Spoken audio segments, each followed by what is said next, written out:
Hello all. Good morning and good afternoon to all of you joining us today. I am Shruti Deshpande, Marketing Manager for Tridion at RWS, and will be your moderator for the duration of the webinar. Thank you for your interest in today's webinar, and we are sure it will be an interesting 1 hour discussing the future plans and roadmap for Tridion sites with Greg Gutman, Principal Solutions Consultant at RWS, and Arno von Nenatin, Senior Product Manager, Tridion Sites at RWS. Before we get started, there are some housekeeping rules I need to let you all know about. Everyone will be muted during the webinar, but you can always type any comments and questions in your dialog box or raise your hand via the icon that you can see on your GoToWebinar panels. We hope to take all questions towards the end, but do keep them coming throughout the webinar. All registrants will get the recording of this webinar shortly after. There will be 3 polls during the session, and questions for these will appear on your screens as your speakers proceed through their presentations. Voting for them will be as simple as choosing an option and clicking to make your vote count. This is all from me now. Hope you enjoyed the session, and I hand it over to my speaker to begin with, is Greg. Take it away. Hi, everyone. I'm pleased to announce this roadmap webinar for Sites 10. And what I wanted to do is I wanted to just present a little bit of an introduction. So I've been with SDL/RWS for the last 4.5 years. And when I reflect back on all of the changes that we've done on the platform, I actually find it's pretty remarkable. Like I remember my first days working with Tridion, and even though I'd been working with content management systems for a long time, I felt as if there was this power to the platform, but it was very difficult to get started, very difficult to understand, how blueprinting was going to affect the ultimate implementation that people were talking about, how it could be used to solve these complex problems. And I don't think things like the old user interface really did any favors, and it was looking kind of gray and dated, etc. But when I think about all of the different things that we've done over the last 4.5 years, I'd like to think about the whole theme of what we've accomplished. And I'm really proud of our product management team for being able to take the Tridion platform and to move it from something that was a little bit complex and almost kind of niche and really open it up. And I think there's a lot of things that I'd like to go through just in terms of how it's been so beneficial for these different audiences.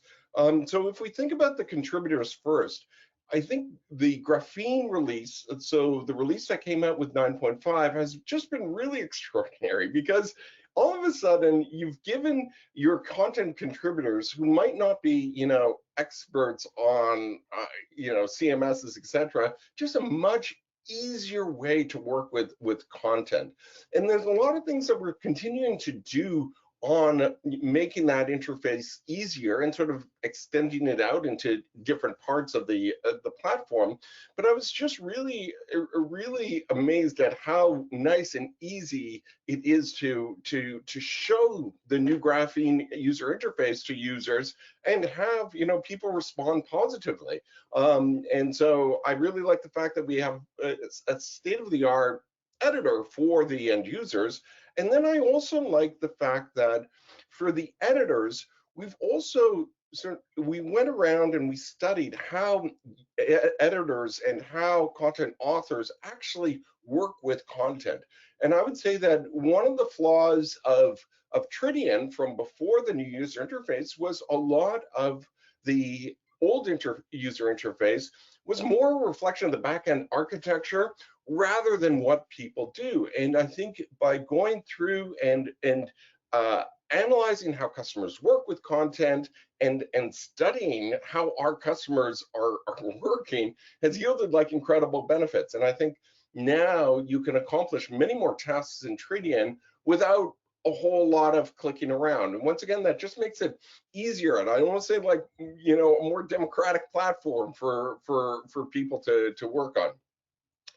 Also, and this is one thing that I find is really interesting too, is when I talk to you know, prospects and customers, and I talk to customers about the GraphQL interface and how you can retrieve content as JSON objects, a lot of times they get very excited. And there's an underlying theme about that. So first of all, I think we chose the right technology stack in terms of the best way to allow people to retrieve content.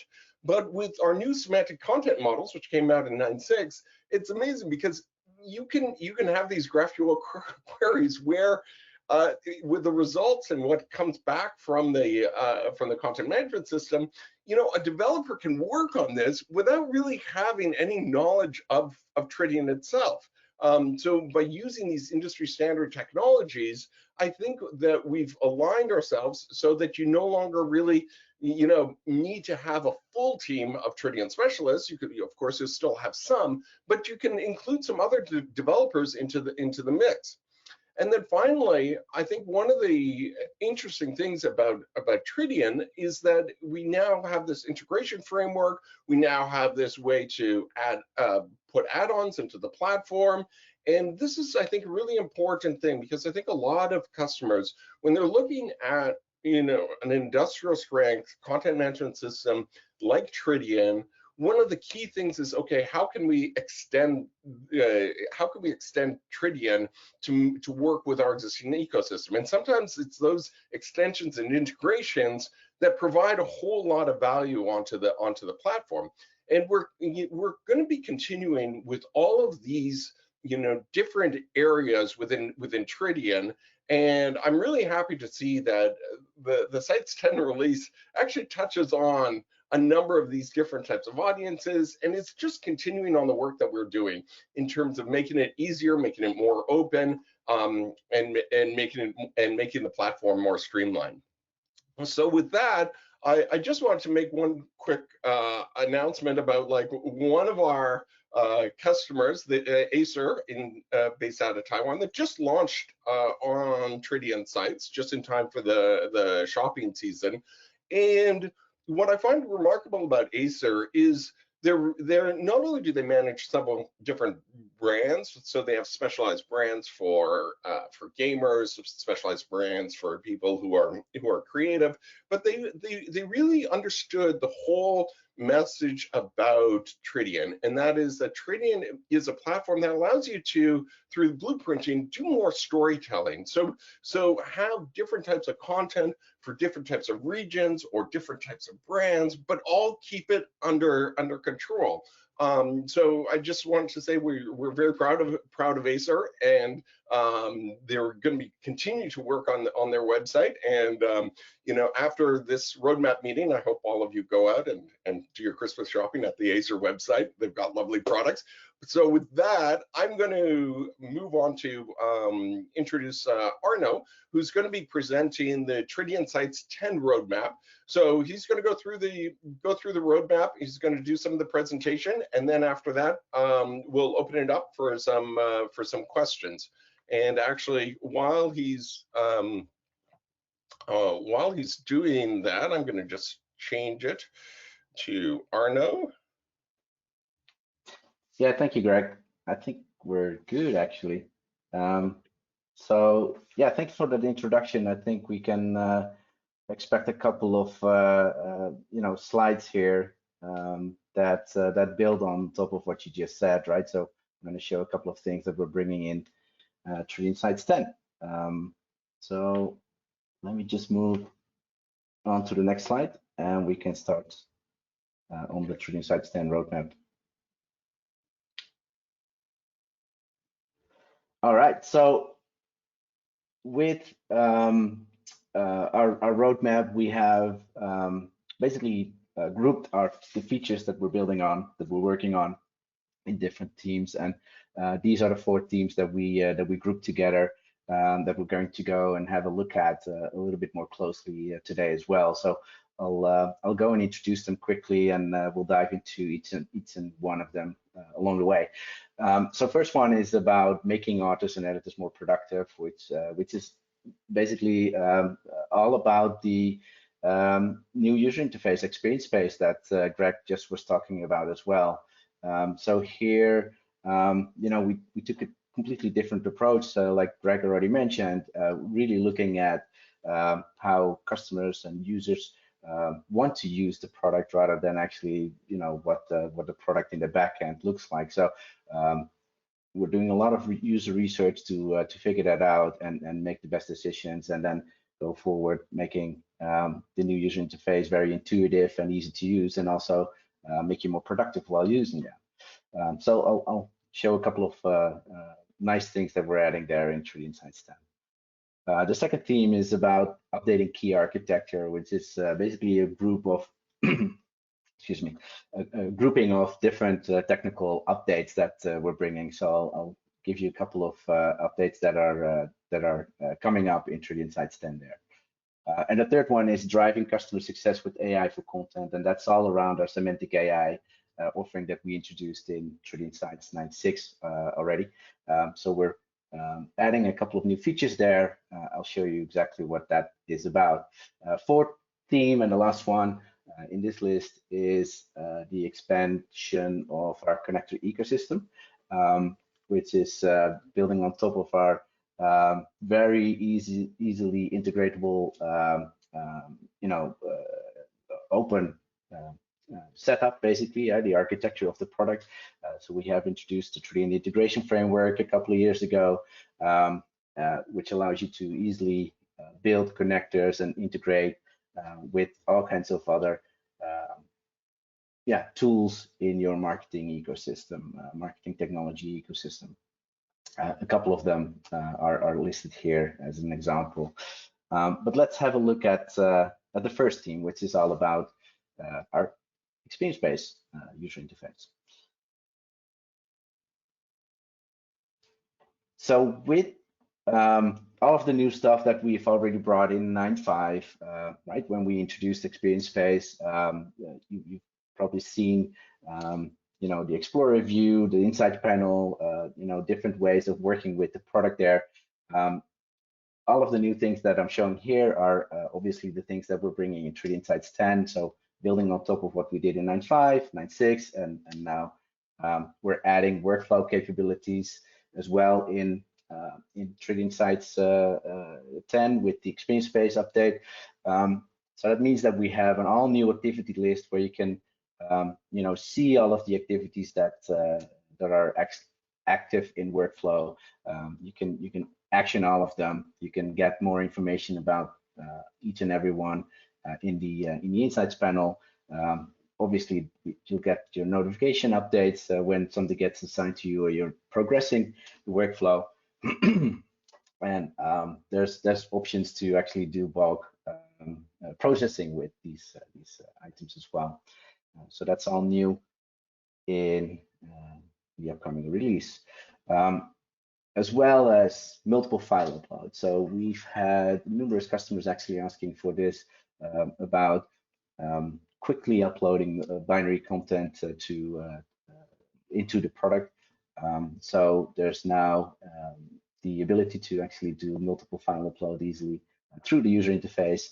You don't need any web dev integration anymore for that, which also is kind of difficult with all the new single sign-on capabilities, because that doesn't really support single sign-on well in the protocol. So we're deprecating web dev protocol to do multi-file upload into the system. You can now do that through the user interface easily.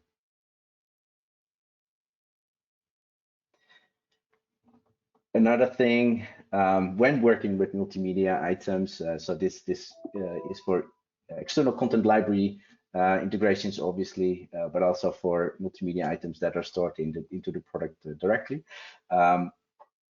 It's always nice if you can find your media content really easily, and when you want to publish a page and put some multimedia content on it.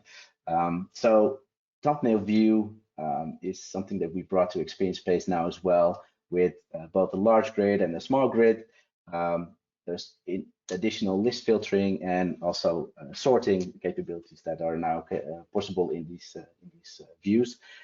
So that should make it much easier to find the content that you were looking for and publish that eventually on the page that you wanted to publish out.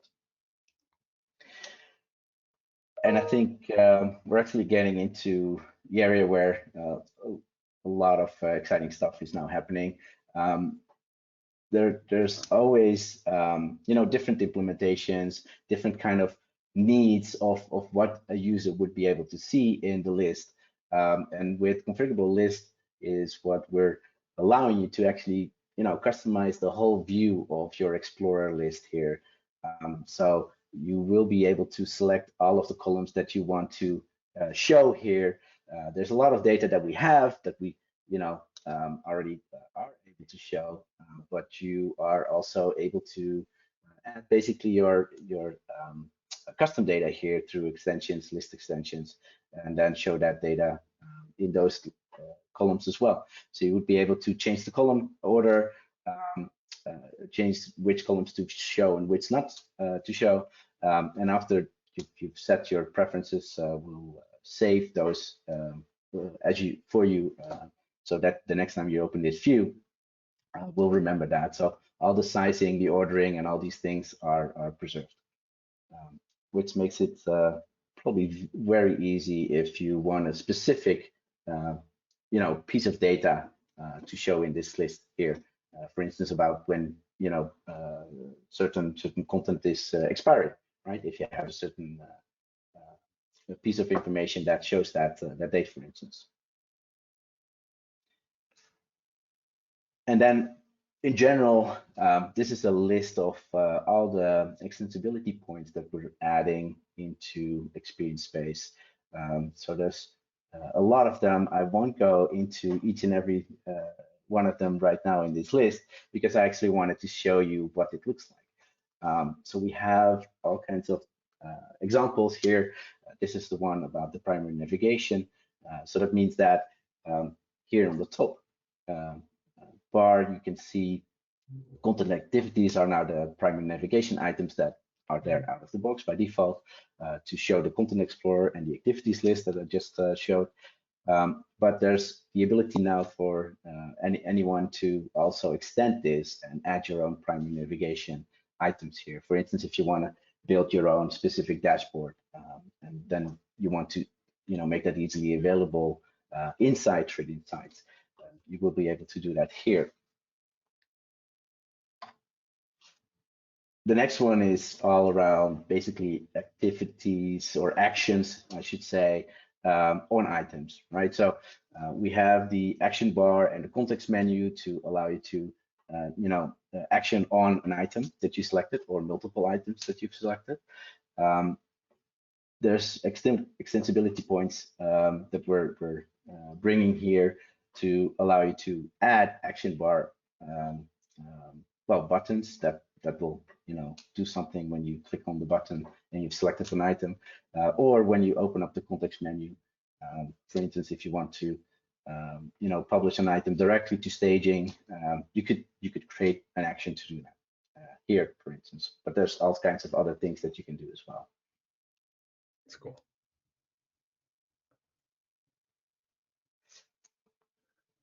Then on the table itself, well, I already told that you can customize basically the view that you want to see.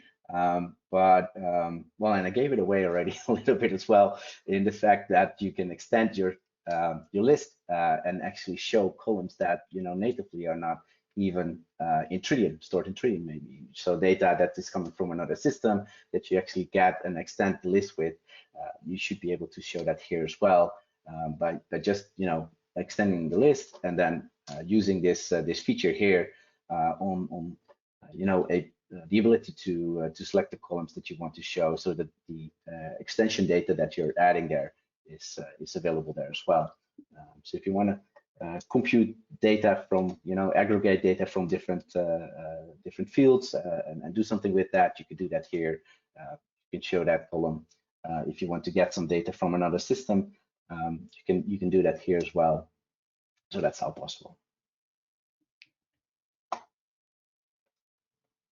And then the next two are actually all about, showing additional data for an item that is selected. So as you might know, on the right side, this is the insights panel, as we call it. There's a couple of buttons that will show you some default data about the item that is selected currently. In this case, it's a structured group. General information, version history, for instance, blueprint information, or where used, where it's published, that kind of information is all available already by default. But you can imagine that if you have information that you want to show here, for instance, about analytics that you're gathering through Google or some other Siteimprove or any other analytics platform, you could imagine that you would be able to actually show that analytics data here in an insights panel, and similarly on an additional editor tab as well. So it is now possible to create additional editor tabs and show additional data that you want to do, that you want to retrieve from somewhere, and show here on the item that you selected, that you opened. And there's more. The rich text editor that I show here, you're actually able to control the look and feel of the rich text editor. You can extend it by creating your own actions, and for instance, insert data. There was a simple example that we had about just inserting the current date and time, but you could just create buttons that will, do something with maybe text selection, or do something else with inserted data that you're retrieving from somewhere else, and actually getting that in here. So fully customizable there, which is quite unique as well, because we didn't have that before. And lastly, custom fields. So this is something you might recall from the classic UI as the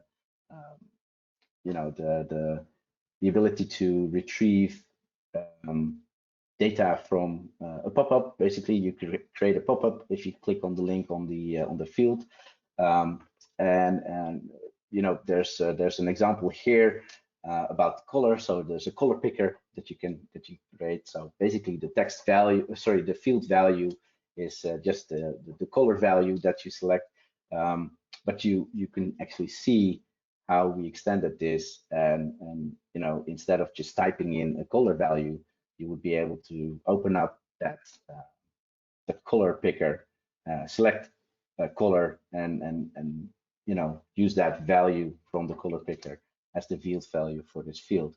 And I think the interesting thing here is not so much that this is a color picker that you can create, but you can basically create anything here. Use a lookup application to look up SKUs, for instance, from a different system, or anything like that. But you can imagine all kinds of cool stuff here that you can use to basically extend the product with. So this is all customizable for your implementation, and I think that's going to be very, very, very useful. All right, so that's it around the updates on the experience page extensibility and other capabilities that we've added. So I mean, if you have any questions, then as a reminder, put them in the question tab, and we'll go and see whether we can address all of them at the end. I think there should be enough time. So moving on to the second theme, which is about the key architecture updates. So first of all, we've made access management improvements. I think This is very useful in combination with the thing I just mentioned with adding a primary navigation item in experience page. Because if you want to build your own dashboard or your own custom application that you want to easily allow access to for your users in Tridion sites, then it's also very nice if you can just log into that, seamlessly as that user, obviously, right? So with access management, we're now allowing you to register and manage custom applications. So if you build your own extension here, you can you can register that custom application, and it will seamlessly authenticate with access management, which allows you to make it seamless for the user, but also useful for you in your custom application to reuse basically the user ID and allow you to make all kinds of decisions on whether users should be able to action items or not. So with that, we've also introduced service accounts for custom applications so that it's easy for service to service communication, and then use all of that to use the Tridion APIs for that. So let me move on to the next slide, which is the introduction about log management. This is also on many requests where basically the issue could be that items are checked out by someone who's either not in the office or not even working anymore at the company. But you still need to make some changes to the content, but you can't do that if you're not an admin, right? Because the item is checked out, you can't check it out yourself. So you need to ask an admin to either check in the item or undo check out the item. And that's now something that we can delegate to groups or specific users for instance, regions or even globally if you want to. But this is now a right that we introduced to allow you to check in or undo items that are logged by other users that are not able to check that in or undo check out that item as you go. And that will make it way easier to manage that without having to give everyone admin rights with that. On the add-ons application, we have improved the usability and added auditing capabilities. So there's always a little bit of a tricky thing going on if you change configuration, for instance, username, password. If you have an add-on that's talking to another endpoint that needs credentials to authenticate, and somebody uploads different configuration and it stops working, you don't know really that happened, right? So when that is now happening, so when configuration is uploaded or it's updated, or when you enable or disable an add-on, all of that information is now audited, so you can track back on what's happening with your add-on. And with that, we've also allowed you to make it easier to enable or disable an add-on. I mean, previously you had to upload an add-on to make it to start using it, and it was immediately enabled. And the way to disable it was to remove it. And now it's way easier to actually enable or disable that because we have actions to do that. So if you want to debug something, if in your dev environment something is not working as expected, you want to disable all the add-ons, you don't have to remove all of them, and then later on actually re-upload all of them. You can just disable them all by one by one, and then enable them back on after you diagnose the problem, for instance. And then some technical updates, platform updates in general. I mean, we've moved on to support .NET 6.0, Spring 5.3, and update to Java 17 long-term support version, along with some DXD caching improvements that we're doing. So we're building onto industry standards here, making it way more reliable and more better performing. So you should be able to get way better results and performance out of your system with that.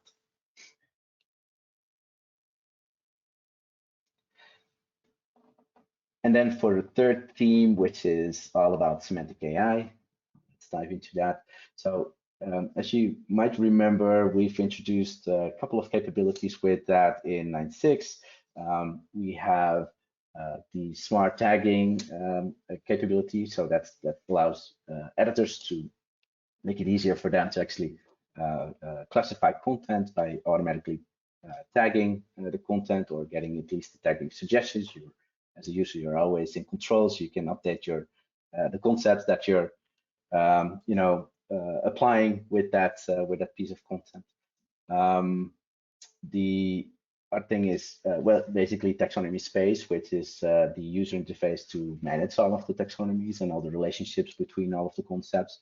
And the third thing that was in 9.6 is the semantic search capability, where you are able to find content as an end user on the delivery side and make it easier to find that content by also allowing to drill down on the search results by getting those different concepts as filter options in the search overview. With Tridion Sites 10, we're getting some additional capabilities in. So this is all around recommendations for end users, basically allowing them to get tips for the next steps in the journey. And that could look like something like you see on this page, right? There's a little overlay here with the text, but underneath you can see the related topics and the resources that are applicable or associated that could be good recommendations for the article that you're reading right now. And how does it all work? Well, we have extended our search API to work with those recommendations. And there's two ways basically that you can get recommended content or recommended content through the search API, and that's it's all based on the taxonomy that is stored, and that the concepts are being used to tag and classify your content with. But based on the footprint of those concepts that are applied, that are used to classify that content, there's the ability to look for similar content that is applicable, right? That might be interesting for the user, for the end user here to read further on. So if there's information, for instance, an article on credit cards, there could be some concepts associated with that are similar or at least related to concepts that content that are talking about more detailed information about credit cards or specific credit cards even. So the way that works is actually based on the footprint, like I said, for the concepts. So you look at the content the concepts that the content is classified with, and then look for those set of concepts, and you get search results back that are similar, that are suggesting content that are would be similar with that footprint that is there, or you would just say like, hey, this is the article that I'm actually showing the user, or that the user is reading. Based on that article, look for the concepts and actually give me back the recommendation. So there's two ways to go do that. One is by just saying this is the item that I'm looking for. The other one is looking for a specific set of concepts that you're interested in. And with all of that, you can always configure and boost the weightings for what's more important in those search results. So that's there, and with all of the content recommendations that you get back through the search API, full filtering is also possible with the existing search criteria that is possible right now already in that API. And some additional things there as well. So on the content manager side, it should be easier to actually find the concepts that you're looking for by allowing you to search for that and then see what kind of content was actually tagged or classified with that concept. And then in addition to just the components that could be tagged initially in 9.6, we're now also allowing you to use smart tagging for items that have metadata, so metadata fields in general. So that doesn't, so it's not limited to just components anymore.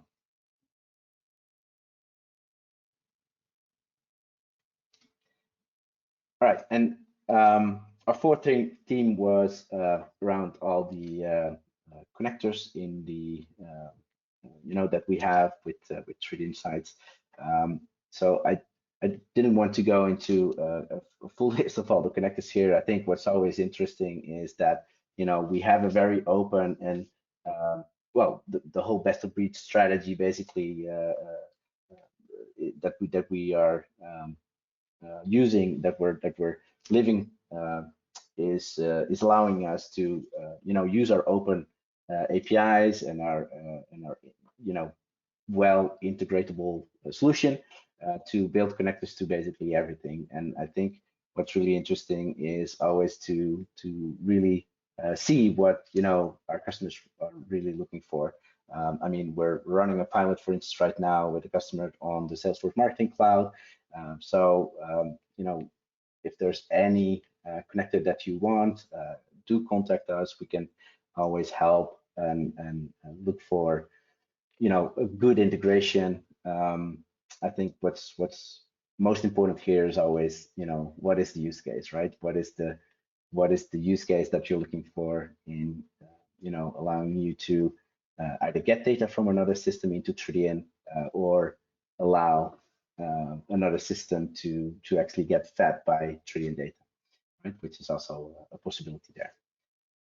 So do let us know if you have any requirements there. We can definitely work with you and go and explore what's possible there. All right. So then about the release itself, just a quick update on the details of that. Well, as always, we have been looking at our community, and we're always interested in your ideas about what can we improve, where are things that we can do better, and we can include in the next release. And well, thank you for all of those submissions on the community. You can always submit product IDs there, vote and comment on them, and follow the progress on those planned IDs through the link that I show right here, communityrws.com, and then go to the IDs menu. Because also here in Tridion Sites 10, we have included at least 10 popular IDs that I've listed right here. And you might have noticed a couple of them that we just mentioned already. Not all of them are mentioned in the roadmap deck, but these are all going to be part of the Tridion Sites 10 release later on. Well, and then the question, of course, is when is that going to be?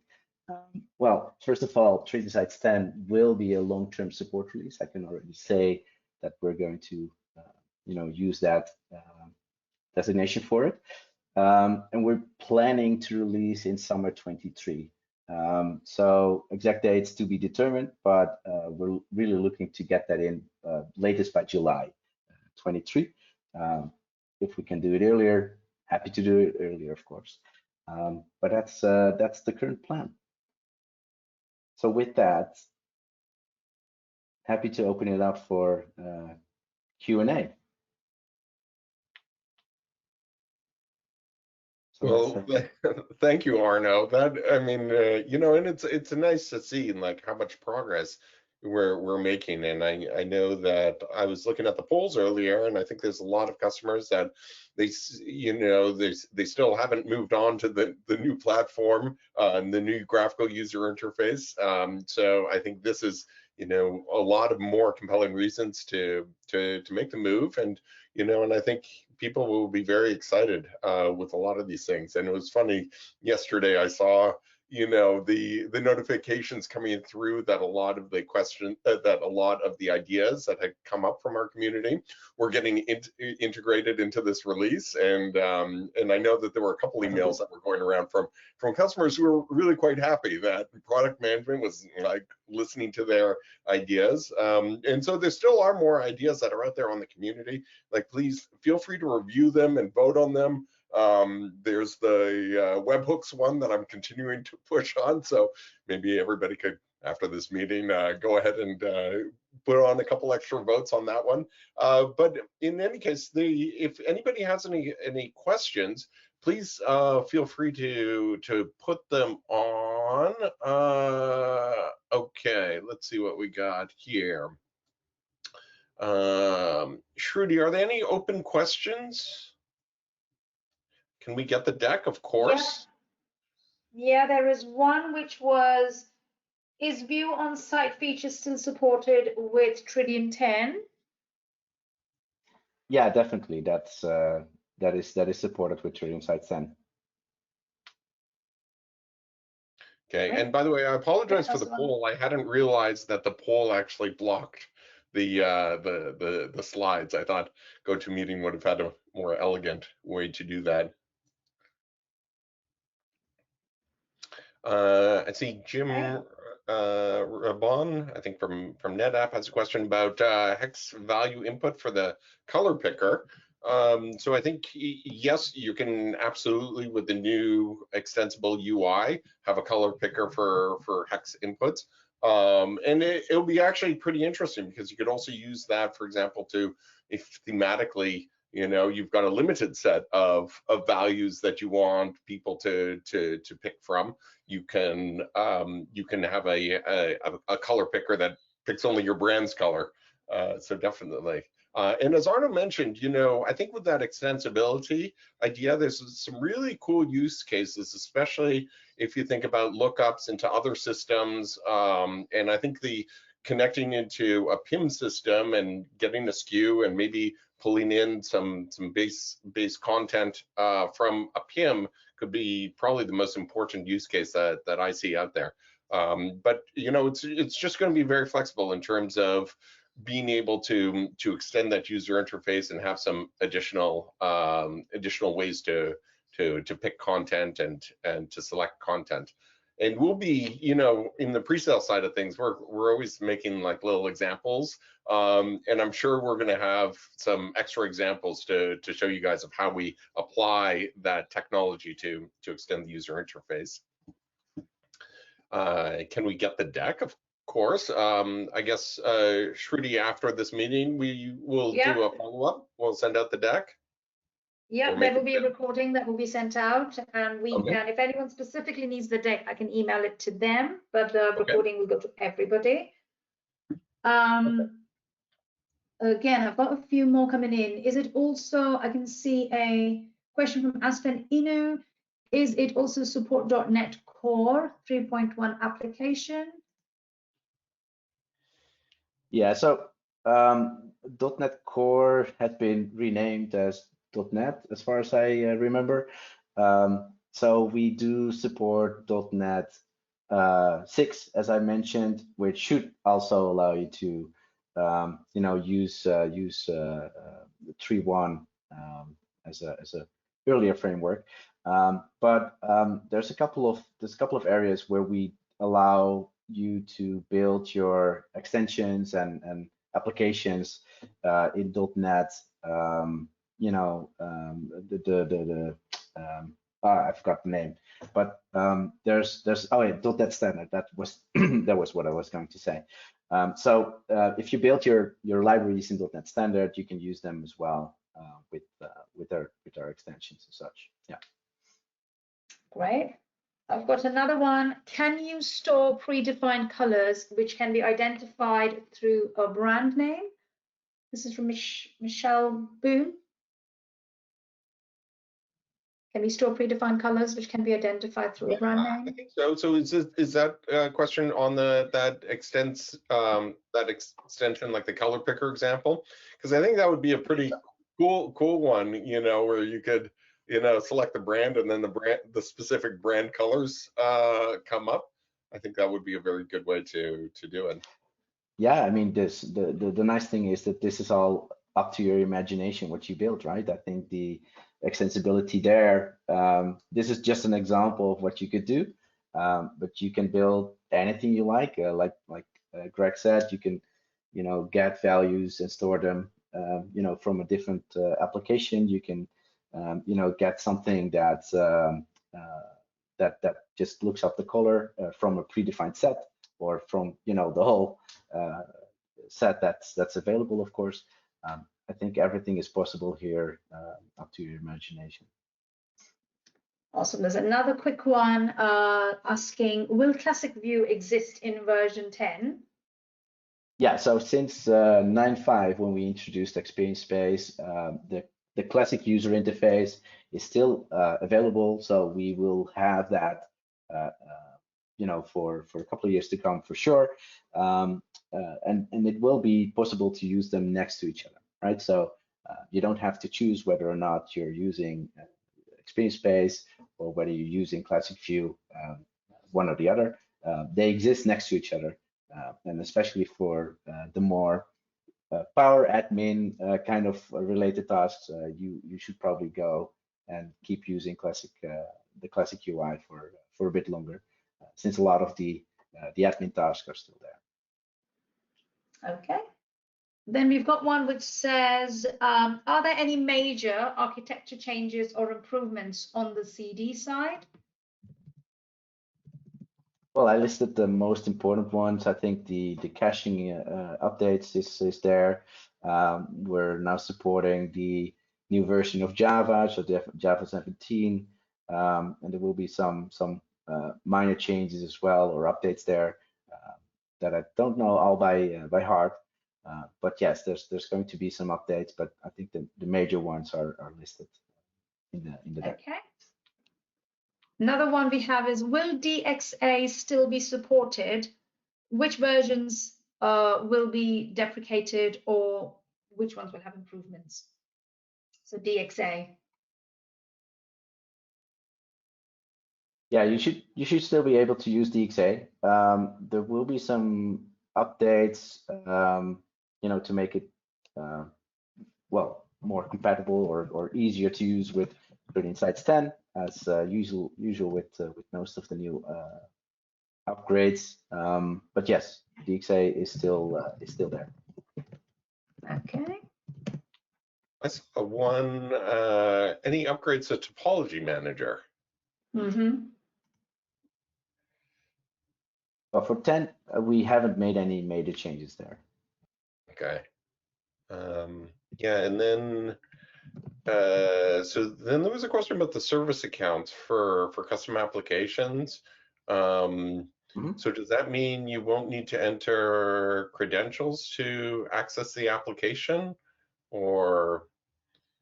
If you built your custom application and you want surface-to-surface communication, you can use service accounts. That's the easier way to actually do these things. I mean, if you're managing that custom application through access management, you would know the user that you know, was logged in, right? Because Okay. you can manage that through. exactly. Okay. Yeah. Perfect.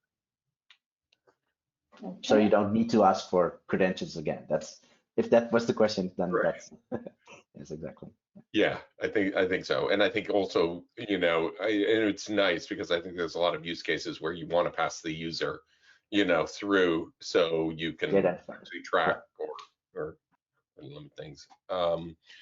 So do we have a document to indicate how we interact with the Tridion GUI from the rich text field? I guess this is about the extensibility. So all of the the extension points will be documented, and there will be examples of how to build an extension for it, right? So there will be developer documentation for that. So also for the rich text editor. Yeah. Oh, so I think, and I think, yeah, and so the follow-on question was sort of for naming conventions of fields of certain types. And I'm not sure, maybe this would be like an idea as well for the future, just in terms of being able to, when you're setting up your schema, to actually have instructions for your content authors as to how to use this field. To sort of Right. have like almost a documenting feature, Right. so that people know what to do. Yeah, we still have the description fields, so they're definitely still available.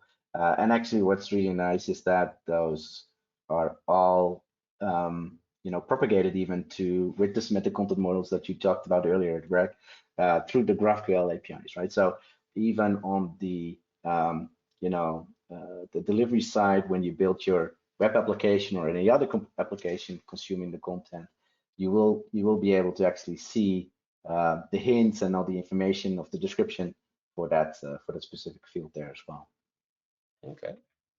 Let's see. Oh, the ETA for Tridion 10. I think, and we recorded it. I think you said before by July. Yeah, so it's summer 23, and we're really targeting July 23. Excellent. Yeah.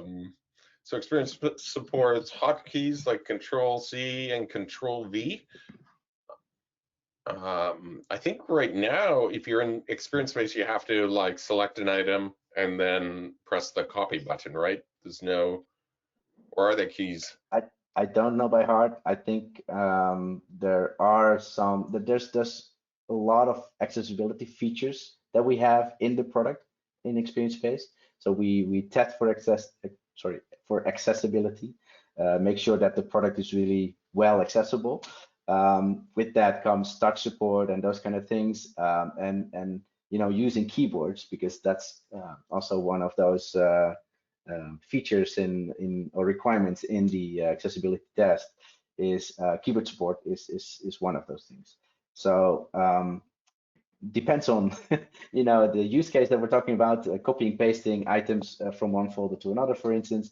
I'm not really sure about that. I think that should be documented, but there's definitely keyboard support in Experience Space. Okay.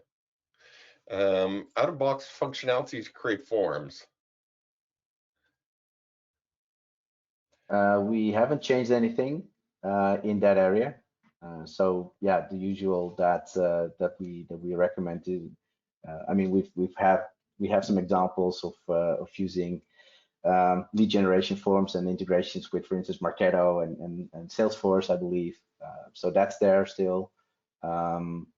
Yeah, no changes in that area. Let's put it on. Yeah, what I am going to create some examples just on the pre-sale side. We've done and make them available to the community. We've done some interesting things where we've used, on AWS, we've simply like created a simple database that collects form data, and basically you design your forms in HTML, you treat them as a content type, and then you have them surfaced, and people can enter in all sorts of different content into the forms, and then just get saved to AWS. So there's some examples that we'll be putting forward in terms of how to create and manage forms, but we're not creating form builders right now. I don't think that's our sort of specialty. That's correct. Yeah. Insights 10. Help us cloud offering available. How does it work with customizations we already have on Tridion? What's the offering in terms of privacy and classified content in the cloud offering? So, I think that's sort of an interesting question. So one of the themes of a lot of these features that we're creating is we're giving people extension frameworks, integration frameworks, all these things to normalize things so you can move to the cloud, because a lot of our customers have done some customizations and extensions which won't readily move over to the cloud. So I think that's one of the things that we've done in terms of privacy and classified content in the cloud offering. I think we are in a really good spot because we're single tenant. Like there's a number of other CMS cloud providers out there that are multi-tenant. So you don't get a choice of where the content is actually going to reside.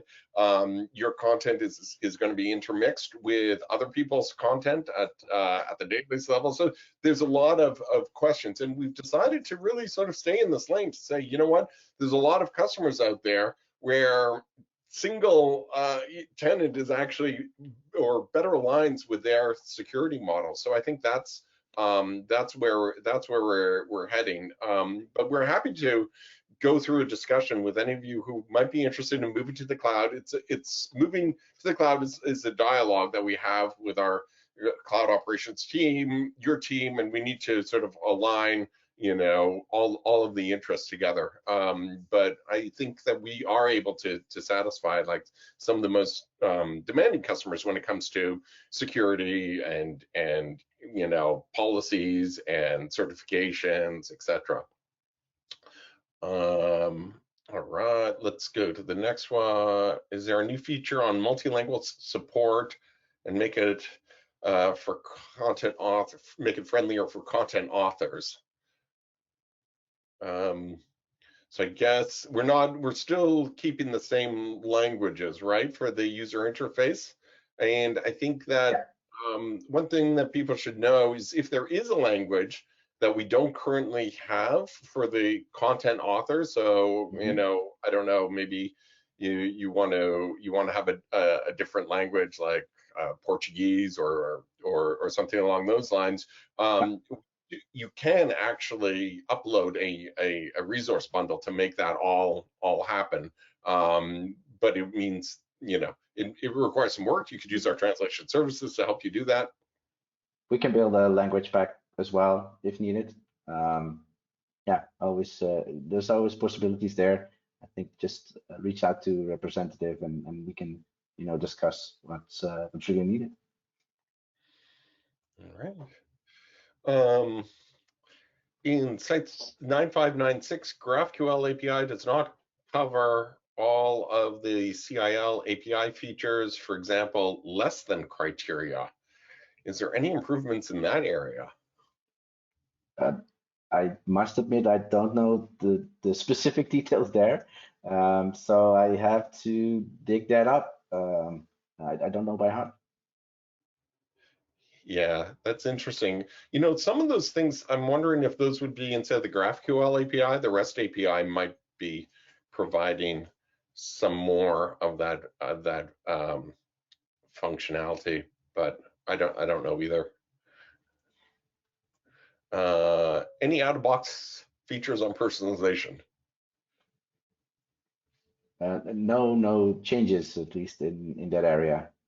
Yeah. For Tridion Sites 10. Yeah. I mean, if you're interested in personalization, I would look to experience optimization. We still have a number of customers who are, they've licensed it and they're going to be rolling out the personalization module using experience optimization. So if you've got components and pages where you want it to be rule-based in terms of how the content gets displayed, like reach out to your rep and we'd be happy to do a demonstration about the personalization module.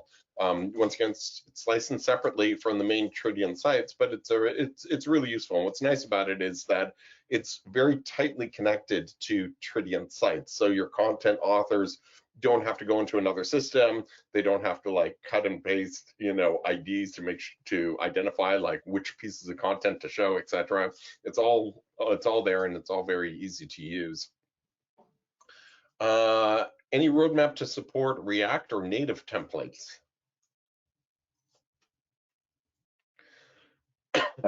Well, not sure where where this question is referring to specifically, but Experience Space is built in React, so any extension you build on top of that, you can build in React as well, or just plain JavaScript, that's also fine.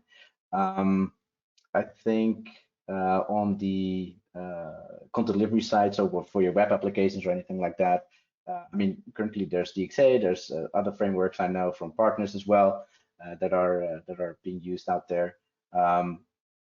But there's no React or native template in that area that we're building or have in the pipeline right now.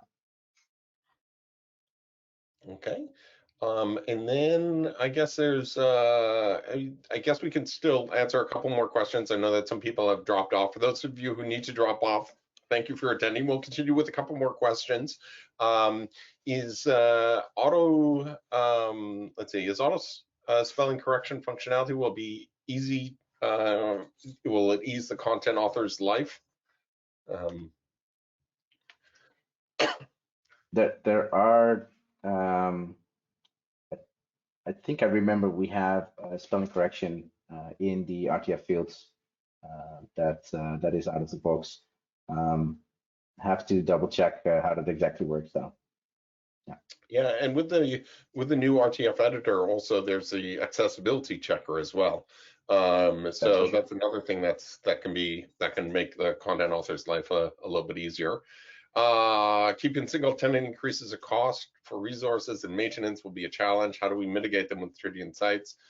So when we talk about our cloud offering and what our cloud operations team has done, they have sort of an optimized scripted procedure for every every single release. So, and I think there's a lot of things that have been improved in terms of managing single tenant systems, in terms of setting in place like auto scaling, having different run books in terms of being able to consistently move and upgrade people.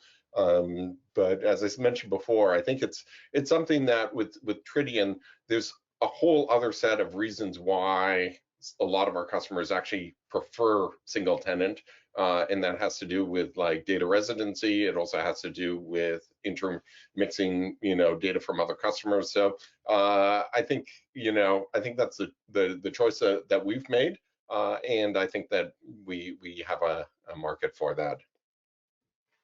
But we'll see. But in any case, but that's also a discussion that we'd also be happy to have with you, because I think when people are moving to the cloud, there's always a lot of questions that come up in terms of, well, what does that look like? What's manageability look like, etc.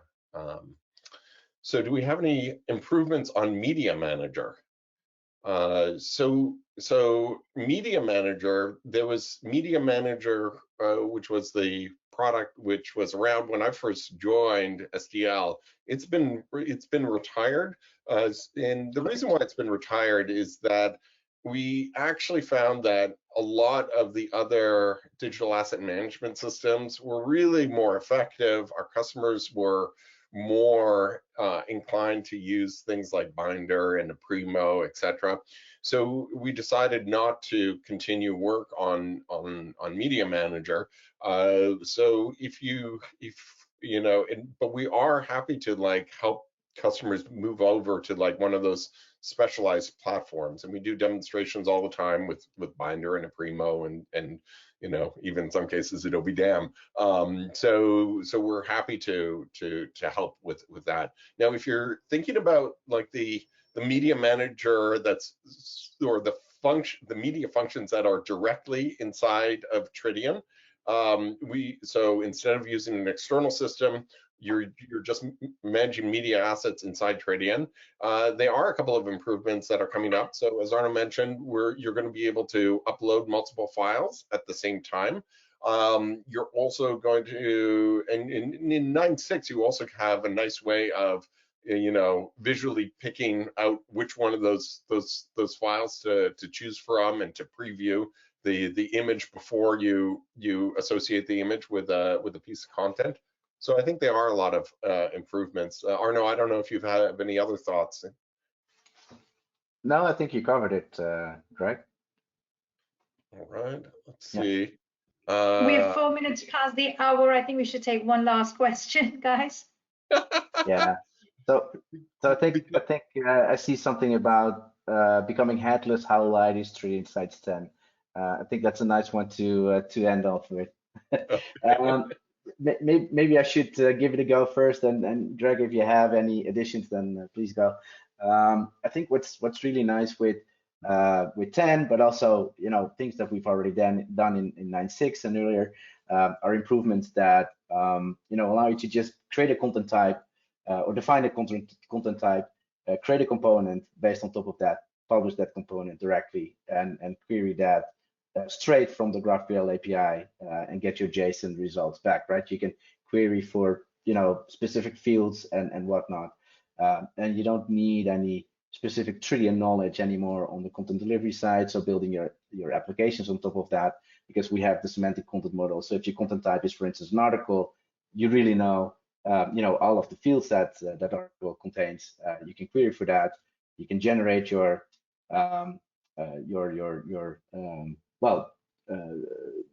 use code generation actually to generate your framework that you can use to build your application on top of.